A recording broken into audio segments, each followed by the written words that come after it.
Joe Biden became mentally impaired. Kamala was born that way. It's the motherfucking DJT. What is up, guys? Tyson Dela Cruz here. Thank you so much for rocking with me.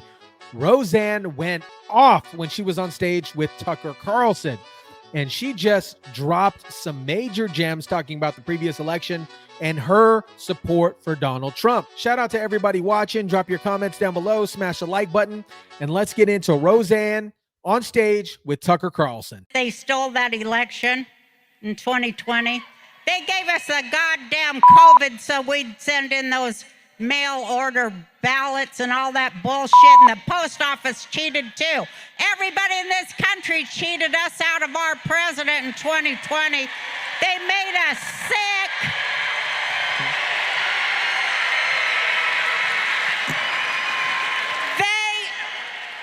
I'm sorry. Go, baby.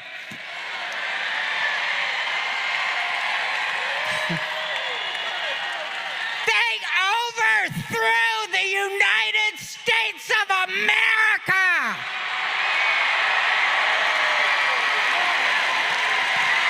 They overthrew the constitutional republic of the United States of America. And then they covered it up with their January 6th bullshit.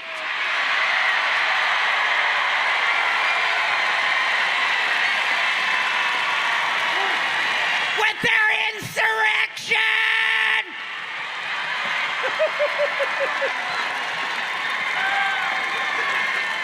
Because the first thing President Trump did, God bless that man, and I love him, and everybody knows it. I love him more now than I ever loved him, and I loved him pretty damn good. Now, I found this gem. This is from 1998. It's from the Roseanne Show, when Roseanne interviewed then future President Donald Trump. This is going to be a good one.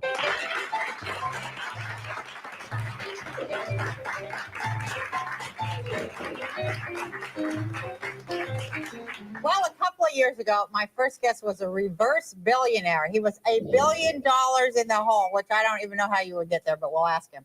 Now, but he's climbed all the way back to the top, and we're up here with him in this exclusive restaurant, Tavern on the Green. So please welcome Donald Trump.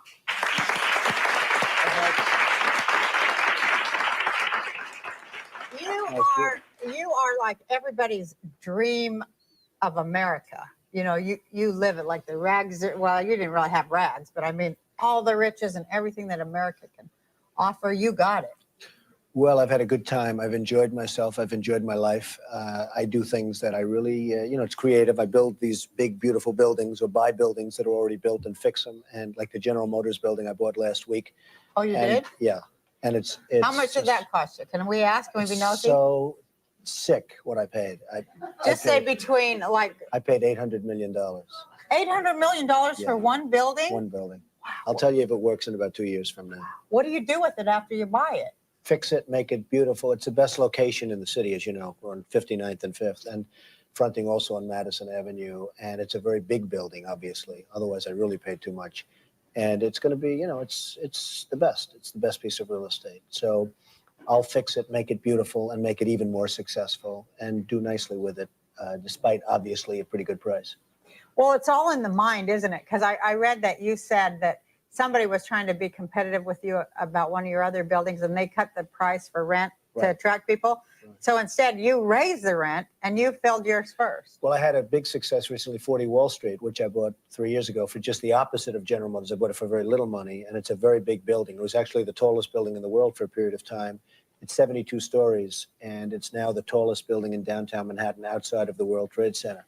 And it was virtually completely empty, and now it's completely full. CNA Insurance, American Express, Bear Stearns, a lot of great tenants, Compact Computer, all lease space there.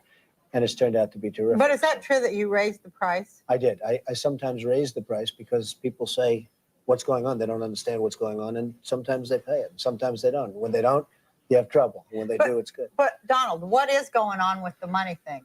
Well, I think that What's the energy behind money? Because money is really just energy, right? I think money is energy. I think life is energy. I mean, without energy, you're nothing. And one of the reasons that New York is so great is that in New York, we have the greatest energy. And sort of everybody knows it, no matter where they live, and they may like their own place better. But when they come to New York, they always admit that they have more energy. Something happens. They're rejuvenated. And it's an amazing place, an amazing city. Rudy Giuliani's been a great mayor. He's done a terrific job. But what about the money deal? You're not answering my question. Well, What is money to you? to me, What does it represent? What's it a to metaphor me, for? money is a scorecard. Yeah. It's how well have you done? It's like when you play golf, you have a scorecard. I think money's a scorecard. I don't do things for the money. I do them for the pleasure, for the art. Building a Trump Tower, or now I'm building a building that's 90 stories tall, directly opposite the United Nations in New York, or doing Trump International Hotel and Tower in Central Park West, where it's become a very hot hotel and condo, et cetera, et cetera. I do it for the aesthetic. I do it as my canvas, and then I generally make a lot of money on it. And So you're saying just that happens. the buildings that's your art form, that's it's your my form art of form, expression, and I love it. and you don't do anything for the money. I don't really do it for the money, and I make money. Okay, because this is what I happen to know too, and we'd like to say that to people out there. When you do stuff for money, you never get any money, do you? A lot of times when you do it for the money, you don't make money. Right. I do it because I enjoy doing it. I love the artistic sense of it. I have a friend, he's a very wealthy guy. He puts cable in the ground. And when he comes up to Trump Tower, he looks and he says, I make a lot of money, Donald, but there's something so artistic. Nobody sees what I do. I put cable in the ground and I get a penny a foot, but that's a lot of money over a course of a year and a lifetime. He said, but what you do is so artistic. Everybody sees it. Nobody sees what I do. And I sort of thought to myself, that's interesting. But I love what I do. And now I do other deals other than buildings. The thing I like best is building or creating something that is really monumental in the form of a building. But we all just know you as the money guy. Well, people think Because of we me for want to know, money. how are you getting all this money? How are you attracting this money to you? Well, I want mean, more money. Money. How am I going to get more money? Money Tell just me. seems to come. I mean, money comes. Money does come. Money seems to come to me because I do a good job. I'm a professional. I know what I'm doing. And I have a sense of what to build. I know when to build, what it should look like, what levels of quality. And people buy and rent my product more so than they buy and rent other people's products. So you're really saying that you don't do anything for the money. You do it for the aesthetic and the art. I do it for the enjoyment. I do it for the art. I do it for the aesthetic. And a lot of good things come out of that. It's sort of, if you enjoy something, you'll be successful. I enjoy what I do. I think that's true. I really do. I enjoy what I do. That's the key, isn't it? To I think so. enjoy it. I think to a large extent, that's the key. Yeah, because when you enjoy something, you're putting a lot of energy to it, and a lot of energy comes back. That's right. And you feel it. And Vince Lombardi, the great football coach, said you have to love it. He had this expression, now in that case, you had to love hitting. You had to love going and whacking each other. And it's true. If you don't love it, you're not going to be successful at it. Well, now, how'd you get $1 billion in the hole? Who's ever done that before? Well, the market collapsed in 1990, and I went from a couple of billion up to, I had borrowed many billions of dollars. People said 9, and that was How do you fine. borrow $1 billion? It's not easy. You have to be a professional, your PhD. But my assets were much more valuable than that. And then all of a sudden the asset value went down because we had a depression, literally in 1990 to 93 or so. Right. It was certainly a real estate depression. And I had the same debt. All of a sudden the asset values went down. And I went back to work, and I really worked well, and I worked hard, and I focused. I did take, when you talk about energy, I was so successful for so long, for 15 and 18 years, that I thought it was almost natural. And I took a little bit of a time off. I didn't focus the way I did at one point. And all of a sudden I said, hey, I better get back to work very quickly, or I'm not going to have all of this stuff, and I'm not going to be on your program, and lots of other things, lots of other good things. You had a huge wake-up call in those I had a years, wake-up didn't call. you? I never heard the expression. I had a wake-up call. And I had to either get back to work, or I wasn't going to be living at the top of Trump Tower very long. And I did get back to work, and now my company is much bigger and much stronger than it was in the 1980s. It's not even close. And How do they assign worth? Who's the one that's in charge of assigning worth to stuff? Because I know you bought a yacht for $29 million. Right. You did a little bit of work on it. Now it's worth $100 million, which is inconceivable. But who's assigning that? Net worth? Who's assigning worth? No, just on the boat. I know. You say they say you're worth $1 billion, but you say you're worth $5 billion. But who's ever seen 1 billion to begin with, and how are they going to tell what the hell I it don't looks know like? what people say I'm worth different amounts of money, but you can't really. It's very hard to figure what I'm worth because I have buildings, and what's a building worth? What's Trump Tower worth? What's General Motors building worth? What are all these buildings worth? Sometimes they're worth more than other times. But again, you have to like it. If you don't like it, they're worth nothing. Nothing's worth anything because you have to enjoy your life. First and foremost, you have to enjoy. I often tell people and friends of mine, like I have one guy who's not a successful guy, and he did something with golf courses, and he loved it so much, but he couldn't make any real money. I said, you'll make more money if you do that with golf courses, which is what you love, than if you go in what in theory is a better business and a bigger business.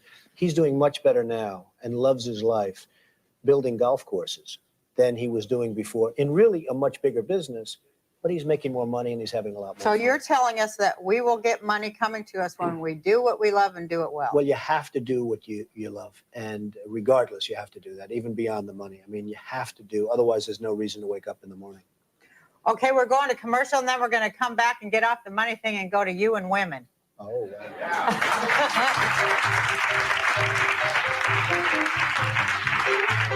This is good.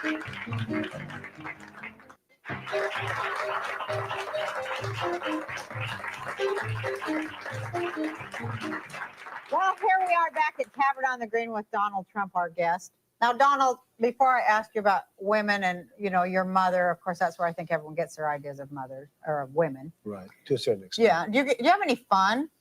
I love life. I mean, I love it because I like what I do, and I love it. I like during the day and during the evening. Work hard and play hard. And I think that's probably So important. you have fun that doesn't have to do with work? Because I find that hard. No, I have fun that really doesn't have to do with work, but I think everything is basically work-oriented, but I do have fun that doesn't necessarily have to do with work. But you don't travel a lot, or do you? You just... I just got back from Hong Kong, which was a 20-hour trip, which is murder. And that was business. I travel, but I really like my life after my office hours also. I mean, I'm sort of around New York, and I like it. Well, New York are is a you great seeing place. anyone? Can I be nosy? Not particularly. I mean, I'm seeing a lot of people. I'm seeing a lot of people. Women-wise? Women-wise, yeah. I'm Yeah. into women more than men. I mean, I'm all for guys that like men, but it's just not my thing. Right. I You really like never really women. understood that. What? Guys that like guys? Well, I think Well, it's that's not terrific you. if they're really into it, but and if I were into it, I'd be into it. But I like women. That's my definite preference. I have to say. Now, which one do you like most, women or money?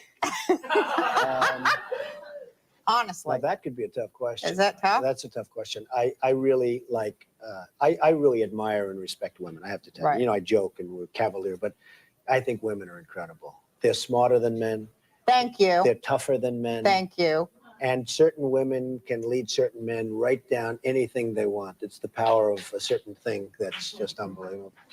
And does that go for you? Can you I be can led anywhere? Oh yes, I can be led. And Would you ever go for a fat, middle-aged woman that's a Jew? It's always possible. No, you're more into the young, blonde, thin model thing, I aren't tend you? to be, but you never know what happens. I mean, life changes. Yeah. Life can change. Have And- you ever been with a fat woman? No. but it could happen. It could happen. You should This try could- it. I know. It's good. I can imagine it's very good. No, I think you'd be pleasantly surprised. I think I'd be very pleasantly surprised. I have a feeling. So you're not seeing anyone, you're seeing a lot of people. Really, a lot of people at this point. Now, why is it, you're not getting married again, I hope. Did you learn your lesson, or are you going to do you it tell again? me, should I? No, don't get married again.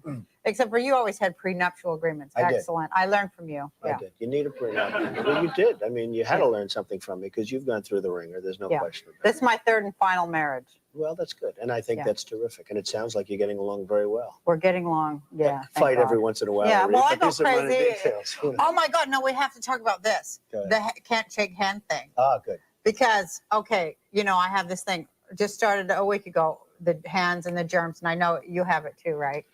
I think it's a terrible, terrible custom in this country. And oftentimes I'll be sitting at a table having a roll and some guy comes up and he's a nice guy. He says, "Oh, Mr. Trump, I really like you. I really respect you. Could I just shake your hand?" And you're eating a roll And he just came out of the men's room, and you're saying, why do I have to be doing this? The only good thing is you tend to lose weight. You don't eat as much because you put the roll down, and that's the end of the roll for the night. And frankly, it's the end of the whole evening as far as I'm concerned. Really? Do you have to run in and wash your hands Well, in I the bathroom? prefer to. Is it like a germ thing? It's a germ. I'm a germ freak. There's no question. In your house, I am even. I wash my hands as many times as possible. I'm very clean. I like to take showers. You know, I'm into staying nice and clean. I think that the, like, being creative and being successful, it seems to like go hand in hand with the like obsessive compulsive disorder somewhere. Well, that's right, and probably you and I have that, and along with a few other people. Oh my Not God! that Since I came out of the closet, so to speak, Right. what with the hand thing and all, you would not believe everyone I'm meeting, every famous person has that or some other thing. You said that you like the Japanese culture because they bow. Well, the one thing I really like about the Japanese culture, because I don't like a lot of things about it, but the one thing I do like is this. I would do that all day long to anybody that they want if they just left me alone. If they stopped trying to shake your hand. Yeah, it'd be great. I mean, it would be terrific. And I tell people I'll hug you or even kiss you, but I'll kiss them on the cheek or something other than have to avoid touching I actually prefer that to the other. And, you know, and also studies have come out saying that, you know, you catch colds, you catch everything with the hands. And I just don't understand it. So the Japanese culture has a very, very proper way, and that says slight bow.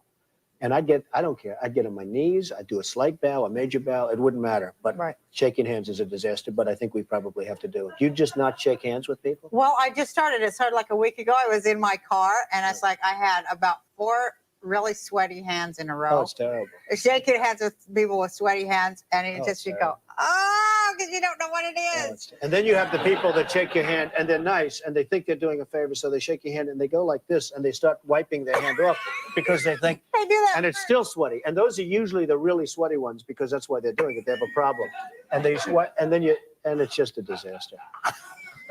You know what I mean? Yes. I do know what you mean, and I appreciate you talking about it. And I want to talk about your mom too, because I thought that was so sweet that you said your mother was a housewife, but she was like, she had the best advice, and she was a brilliant woman. Well, she's a brilliant woman. She's a really good woman, and she is a woman who, I say she's a working woman, but she was always a housewife. She was a great mother. Right, They are workers. Is a real worker, and she worked just as hard as my father. My father was a builder in Brooklyn and Queens, and terrific.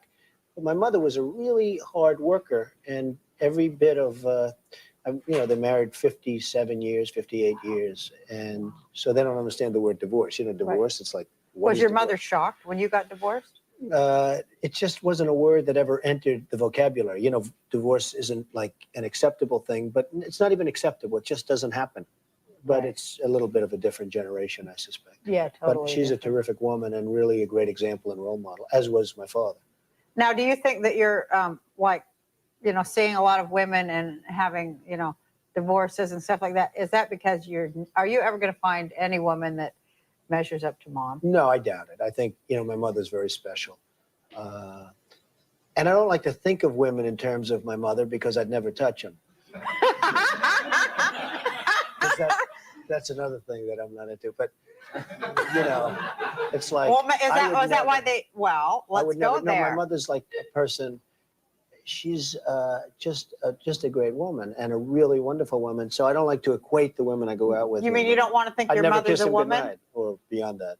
You don't want to think your mother's a woman? No, she's a great woman. I just don't want to equate other women because I literally. Because there's like this one woman that's like the queen of all women. She's a special woman.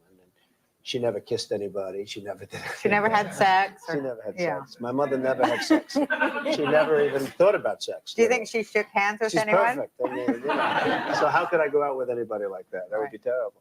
So, but she is very special.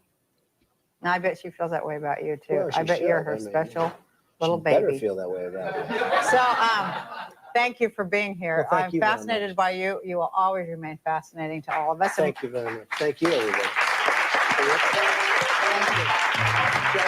Should I shake her hand? Her hand out on my check. Her hand out on my check.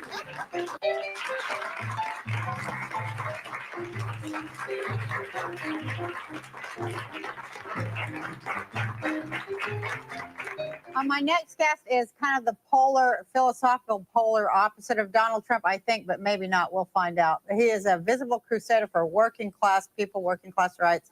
His first film was the classic documentary Roger and Me, which was so great. And ever since, he has fought a never-ending battle, as has Donald Trump, for truth, justice, and the American way. Please welcome my blue-collar panelist, Michael Moore.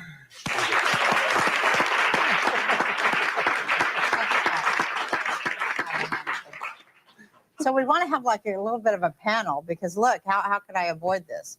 He's terrific, I tell you. He is I loved what he did. Oh. If I was Roger, I wouldn't have liked it, but I enjoyed it. I Well, hope he never does one on me, though. I will tell you. Well, you have he's to- met you you. have to- You're a little more accessible than the Roger guy. Perhaps. You're and not you have to- hiding you in have an to ivory destroy- tower. You have to destroy like a town. You know, throw Right. 30. You have to like throw 30,000 people out of work, and Yeah, you know, it's a pretty rough time. yeah. Here's the question. Will be like a debate thing. Do some people have too much stuff? Go ahead, Michael. Well, you know, we live in a country now where the richest 1% own over 50% of all the wealth in this country. We talk a lot about, you know, how, you know, wealthy people have become even more wealthy and things are great and the stock market's setting a new record every week and profits are up like 250% this decade, but wages are only up 3%. Now, how can the profits be up 250% if the buying power is only up 3%? How did that happen? You know, it happened because the average American out here has been forced into debt.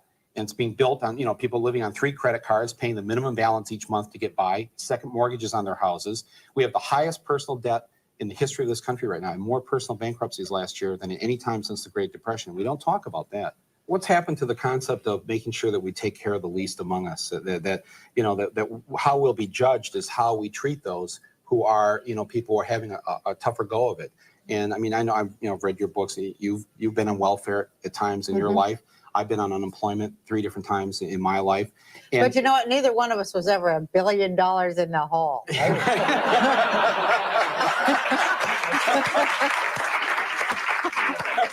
I know what it is to be very poor. That'd be like the poorest guy on earth. I was down, you know, almost about 900 million in a negative sense. Oh You know, my you go God. up 4 or 5, you go down 900 million. So I've been all over. So I was much poorer than you. So I can honestly say, thank you very much. I never thought of that. But I can honestly say I was much poorer than both of them. and what unemployment line were you standing in? I was doing okay. And My what- lifestyle didn't suffer that much. I will say that. Yeah. I'm very embarrassed. Well, about that. how are we going to fix things? Let me ask you that. How are we going to fix, like, address a little bit about what he talked about, the least among us? I think it all starts with education. You have to do the best to get everybody educated so they can sort of fend for themselves a little bit better. I think education is maybe a key word and a very important word. It sounds simple, and it's not. It's a much more complex problem It than is that, as we important, know. yeah. But Why- education is a very big step in the right direction. Donald, why is it then that Republicans and conservatives then keep wanting to cut education? They keep cutting the education budgets. Yeah. And you talk to anybody who's sending their kids to public schools. I mean, the classrooms are bigger, the roofs are leaking. I mean, the schools are really falling apart. And why at a time of incredible wealth, you know, when we have so much right now, why wouldn't we put this money into that? We have the first budget surplus in 3 decades. I mean, why aren't we putting the money into that sort of Well, thing? Well, I happen to maybe agree it's with you. because it is a house of cards. Maybe it really isn't No. a surplus. Well, What do I you don't think think? it's a house of cards. I think No? we have a very solid country. I think we have a great country in a lot of ways, and but there are weaknesses to everything else. And I happen to agree. I mean, I think that a lot more money should be put into education and other things, but a lot more money should be put into education. I think a lot more money should be put into seniors because, you know, some seniors, they work their lives and they live Right. like dogs for the last 10 or 15 years of their life. And, you know, I could see that happening also. So Well, maybe you need to run for president or something because you know how to make money and balance things. Because there's a lot check of this truth out. to that. Check this out. No, I mean it because check this out. Like all these billions that they're spending on prisons. Well, if you put it in the beginning of people's lives and it went to education, wouldn't that save us something on the back end? Well, you know, I'm not sure. I think money should be spent on prisons. I'm a big law and order guy. Oh mean, yeah, well I think murders and stuff they should be locked I up. think right. But education doesn't it deter crime? No, I Doesn't think it would. I think it would have an effect. But I think education is terrific. You got to put a lot of money, but you also have to put a lot of money into the law enforcement and Right. prisons. Yeah, but what they're definitely. doing now is they're building these private prisons, and these private companies are having prisoners do work for these companies. In my film this year that I had out, I showed how TWA, if you call at certain times of the day, their 800 number, you get a prisoner in the California Youth Authority prison in Ventura County, California, answering the 800 number. You're kidding me. No, and why is it that TWA and other companies have used prisoners, Eddie Bauer and Microsoft, doing prison labor? I thought this only happened in China, where they use prisoners to do actual work for, not for the state, like making license plates or cleaning the roads or something that benefits society, where they're repaying their debt. What's their debt to TWA? I don't understand. Well, maybe they're learning a trade, though. Maybe they're learning a job. Right, and so that's a good reason. But what TWA and what these other companies are doing, they're laying people off out here, people who didn't commit crimes, and giving the jobs that people are making 50 cents or $1.50 an hour. What is the morality of that? I think that what they're not trying to do it for any high-end reason or high-minded reason. They're doing it because they want to save a buck, make a bigger profit. And I just suggest, well, why don't we just get rid of, why don't we just lay more people off? Some of them will turn to crime, then we can and hire then they can them get their at old their job wages. back. Yeah,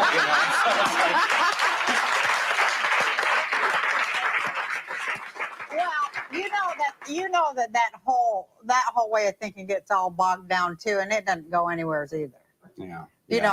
Witness the whole Soviet Union. Sure. It doesn't go anywhere. I'm not calling you a communist. No. But that socialist stuff, it doesn't go anywhere. Yeah. It's just a I huge agree. mess like everything And else. here's the ironic thing is that the socialist Soviet thing is what now conservatives in this country like.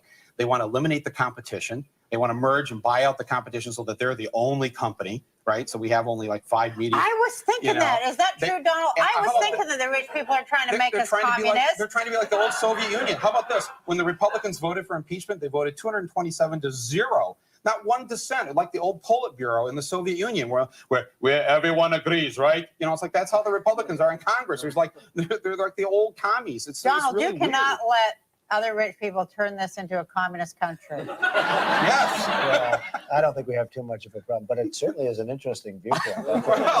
This is one I have not heard before. I hadn't heard it How about either, the but I like Democrats it. and the Republicans are like the same party now. We have a one-party system. There's Well, no me and difference you are going to between talk about that Tweedledum. because we have to let Donald go because he flew in from Hong Kong and he's tired. Oh, wow. And I just want to say how happy I was to see you and how nice it was It's to been have great you to on be my here show. with both of you. Thank Yes, you and very Thank much. you, for the kind Donald. Have a good time. Absolutely. You're shaking hands. I don't mind. Shake his hand. Yeah. I'm going to give you a hug now. I'm hugging you. Can you hug? I can help. What a good interview.